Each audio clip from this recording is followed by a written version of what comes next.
Hi friends, ఈరోజు పానకం ఎలా చేయాలో చూపిస్తాను చూడండి. 4 గ్లాసులు నీళ్లు వేసుకోవాలి. అందులో అర కేజీ బెల్లం చిన్న చిన్న ముక్కలుగా చేసి వేసుకోండి. పంచదార కావాలి అనుకునే వాళ్ళు పంచదార అయినా కూడా వేసుకోవచ్చు. 2 టేబుల్ స్పూన్స్ సోపు, 15 వరకు సబ్జా ఆకులు, 4 ఇలాచీ దంచి వేసుకోండి.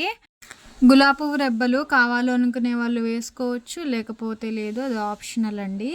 2 గంటల ముందే పాలు చక్కగా కాగబెట్టి పక్కన పెట్టుకోవాలి. చల్లారిన తర్వాత మీగడంతా పక్కకి జరిపి 4 గ్లాసుల నీళ్ళకి 2 గ్లాసుల పాలు వేసుకొని చక్కగా కలుపుకోవాలి. అంతేనండి, మన పానకం రెడీ అయిపోయింది. డ్రై ఫ్రూట్స్ కావాలి అనుకునే వాళ్ళు అందులో కాజు, బాదం, పిస్తా వేసుకోవచ్చు. ఇలా ఒకసారి ట్రై చేయండి, టేస్ట్ చాలా బాగుంటుంది. ఇలాంటి మరిన్ని మంచి వీడియోస్ కోసం నా ఛానల్ని లైక్ చేయండి, షేర్ చేయండి, సబ్స్క్రైబ్ చేసుకోండి. Thanks for watching.